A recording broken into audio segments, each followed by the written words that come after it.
The Copacabana beach in Rio, the place where young players dream of becoming the next Zico, Ronaldo or Pele. But many years ago, it was a Scot from Paisley who taught the Brazilians their samba style.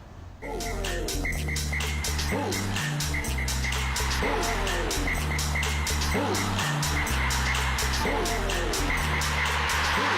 think when you look at McLean, he really does, as a pioneer of Brazilian football. I'm proud of him. Scotland should be proud. He was, I would say, the most important man. The World Cup is almost upon us. Sadly, of course, Scotland won't be there lining up in Germany for the kick-off. However, there's no denying that our nation has had a huge influence on world football. But can Scotland really lay claim to giving the Brazilians their samba skills? Cleverson. In towards Ronaldo! It's there! Game, set and match Brazil! The Scottish Football Museum at Hampden Park in Glasgow. A young fan admires the medals and trophies awarded to a little-known footballer called Archie McLean, who played for Johnston and Ayr United in the early 1900s. His career in Scotland was short-lived. Archie worked at a textile factory in Paisley, but was transferred to Sao Paulo, Brazil in 1912. He planned on being there for just 3 months. He stayed for nearly 40 years. In that time, his football career flourished, and he became known on the pitch as Vedinho, the little deer. Archie McLean is now regarded as the father of Brazilian football.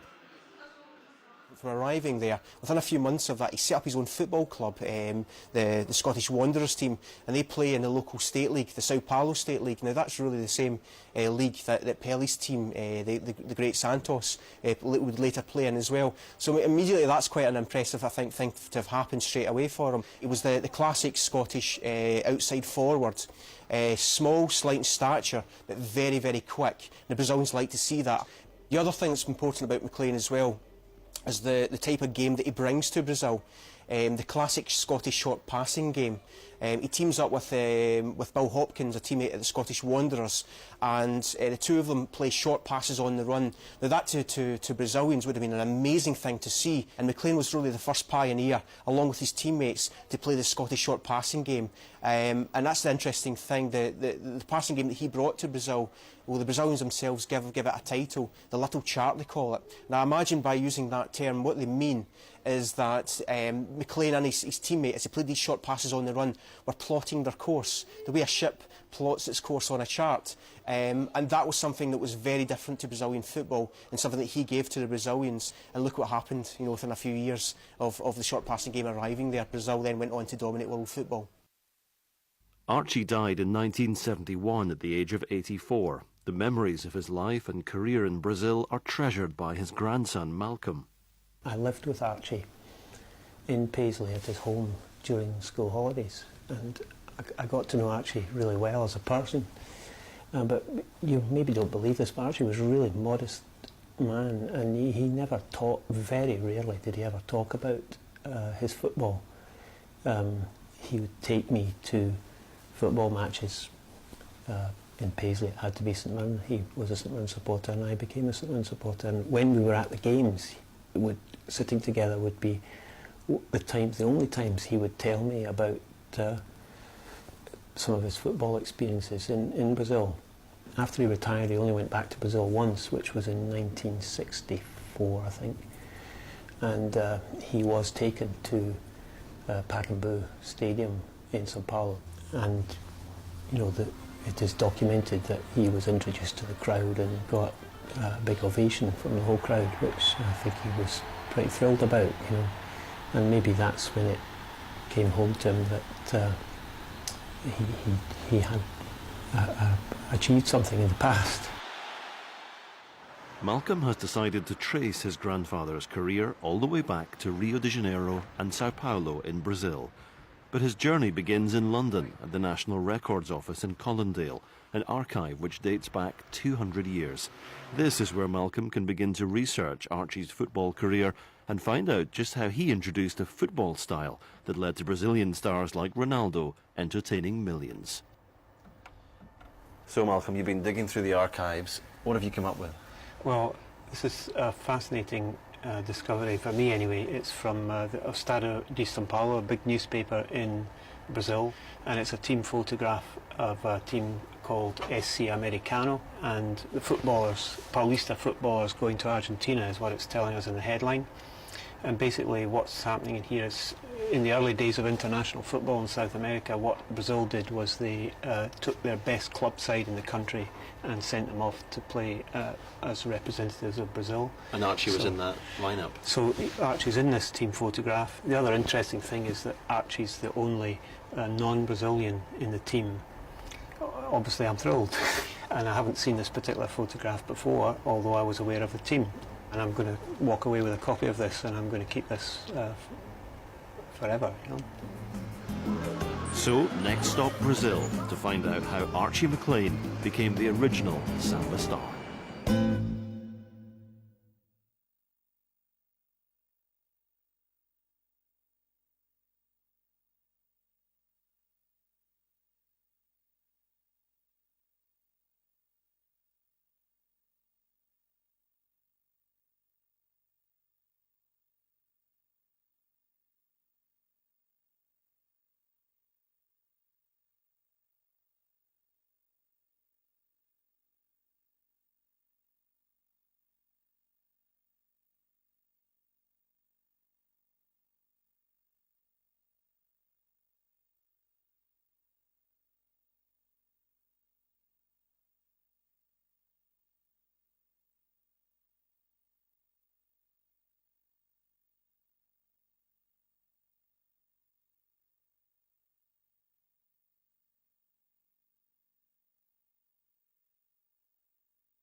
Praça Charles Miller. This is Charles Miller Square in Sao Paulo, named after the man who brought football to Brazil back in 1894. But it wasn't until 18 years later that the famous samba-style Brazilian football was introduced, and that was when a certain Archie McLean arrived in Sao Paulo.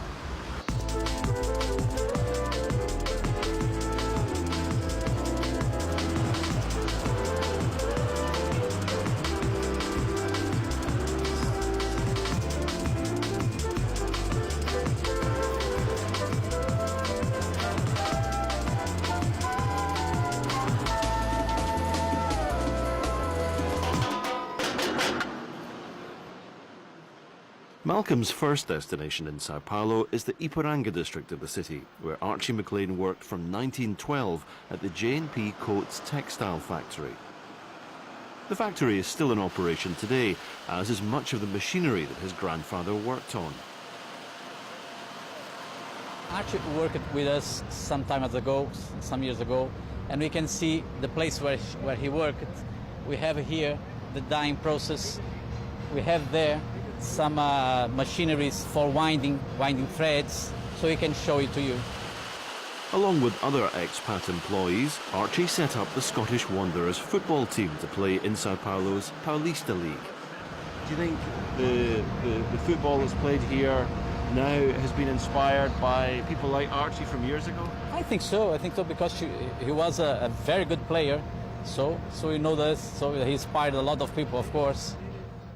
At the time, Brazilian football was based on long ball, kick and rush tactics. Locals watching the Scottish Wanderers were amazed to see a group of foreigners passing and moving with such flair on the field. Archie quickly persuaded the Brazilians to abandon that long ball style and instead work on skill and technique, a move that paid off, leading Brazil to huge success over the years, including 5 World Cup victories so far. Cleverson galloping forward. Cafu racing ahead of him. Space for Rivaldo. Instead, it's Ronaldo! 2-0! It's Ronaldo's year. It's Brazil's year again. The crown jewel of football is heading home along the road to Rio. Welcome to SPAC. It wasn't long before Archie was selected to play for higher-profile Brazilian teams like SC Americano, São Bento and São Paulo Athletic Club, where he remained a member for nearly 40 years.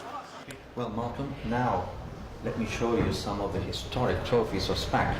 They can be football, they can be tennis, they can be balls, hockey, and this is part of our memorabilia. And now let me show you, I think, something which will interest you very, very much, which is this nostalgic cricket and football corner. And in this football picture you can see there is a SPAC team of 1935, and you can see Archie in the middle, and I believe there's another McLean. Yeah, that's my father, Robert, and they obviously were playing together in the same team at that time. Obviously this is when Archie was way past his football peak, which would be about 20 years before that, I would think. But yeah, that's my dad there with Archie. The club is still going strong today, and members still talk of Archie's influence on the game. Archie McLean arrived in 1912. He got very involved in football, which was his sport. And I read that he had played for United, which was quite a good team in those days, right? I don't know in what division it is now, but it was a very popular team in Scotland. So I believe Archie went over and he founded the famous Scottish Wanderers. And then he went to play for another team which was very good at the time, the Ginásio São Bento, which translated would be St. Benedict's Gymnasium, which was the old boys plus friends of the famous Benedictine school in the center of São Paulo, Colégio São Bento. And he played there till 1920. Right? He played many games in many fields against top teams of today, which is Corinthians, Santos and Palmeiras, which are the three top professional clubs in São Paulo and the best in Brazil. For Scottish people watching this, I mean, they'll find it mystifying that a guy called Archie McLean from Paisley was able to come over here and in many ways teach the Brazilians how to play football. I know, but that's the fact, because in those days, who were the professors of football? It was the British. Now you can't say that. Now the pupils have outstanded the teachers, but that's the facts of life.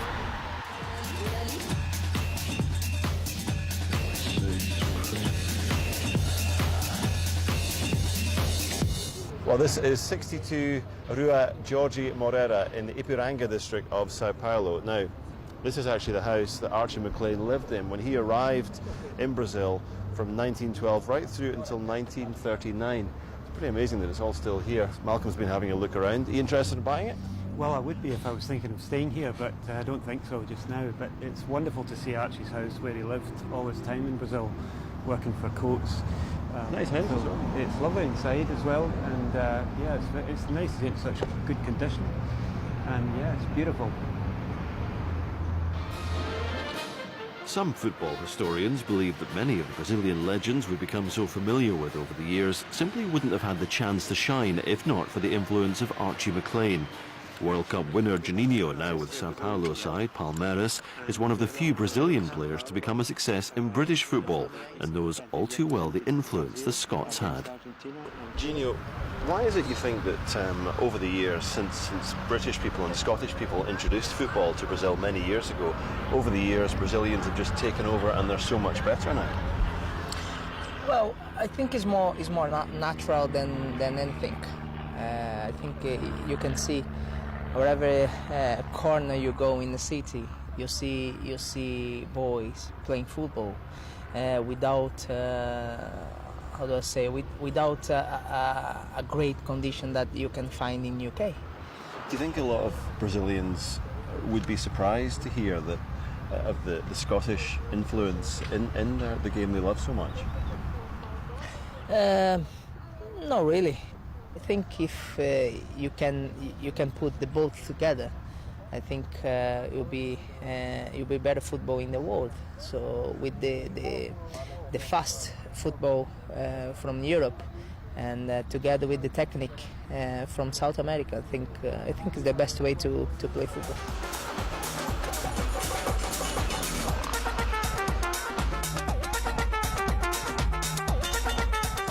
Malcolm, thoughts on the first day in Brazil? Oh, wonderful day. First of all, wonderful weather, lovely and sunny, warm. That's a memory. Then visit to São Paulo Athletic Club was just great. Brought back heaps of memories, and great to see the posters of Archie on the walls. That's what we were expecting, especially the football team. The visit to Praça Charles Miller, great. All round, great day. The most famous sun-kissed beach in Rio is, of course, the Copacabana. Every day, young footballers show off their skills, hoping to become the next Ronaldo, Robinho or Ronaldinho. Author Aidan Hamilton has written a book on the British influence on Brazilian football, and he believes Archie's legacy lives on in today's modern game. So Archie played, I would say influenced the way Brazilians thought about the game, the way Brazilians played the game. What we know is the 1-2. Brazilians call the tabelinha, and I think that we can imagine Archie displaying this, with Hopkins, maybe having a little bit of fun about it as well. I think as well instilled some discipline in the way Brazilians play. I mean, he recalled an incident in the 1910s where during a game a couple of the players were trying to see who could kick the ball highest, and he said, I soon put a stop to that. Yeah? In the early 40s, a commentator, a journalist, football coach, a chap called Max Valentin produced a work where he actually cites Archie's influence. Futebol e sua técnica, football and technique. Archie's influence can probably be tracked more than Charles Miller. Charles Miller is mainly remembered for having, I think, been one of the first organisers of the game in Brazil in the 1890s. Yeah? But I think Archie's sort of legacy, if you like, can be seen today in the way in the way Brazilians perform. In the way sort of when Roberto Carlos goes forward and interacts, with one of the Ronaldinho or someone like that.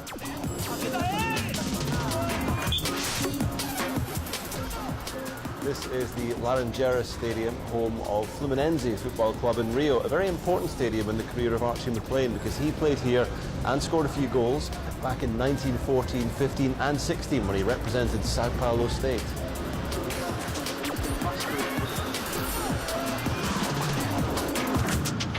Malcolm, you're on the same pitch that your grandfather played on. How does it feel? Well, it's amazing. Presumably the stadium will have developed a little bit, but the setting is just fantastic as a location to play football, and that will just be the same as my grandfather played on all those years ago. So I'm sure the atmosphere hasn't changed, even though the stadium's developed a bit.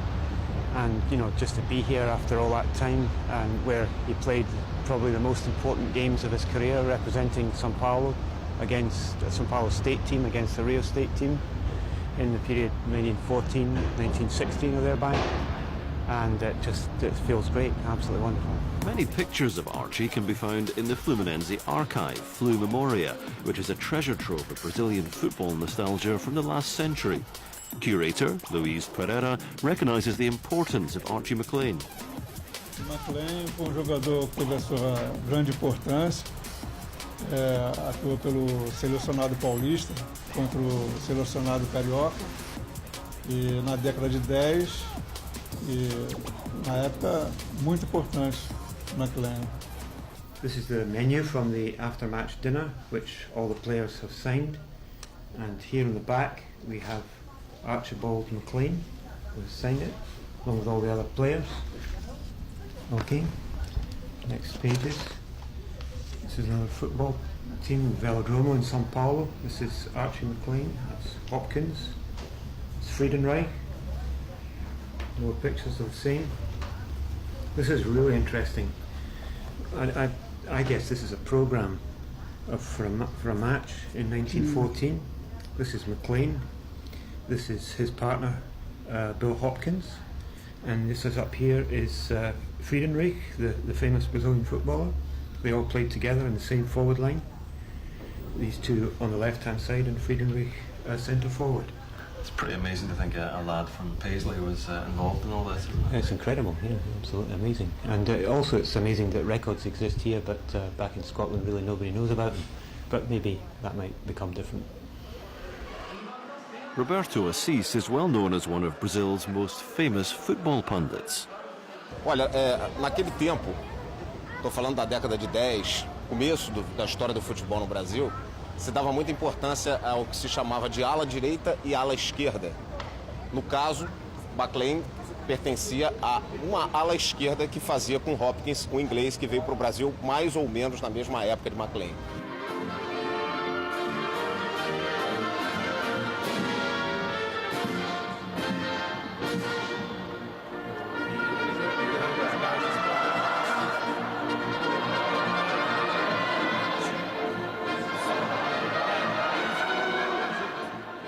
Archie McLean lived and worked in Brazil for almost 40 years, but in just several days his grandson Malcolm has managed to discover the real story behind the man to whom Brazilians owe a great deal, but who still remains unknown in his homeland.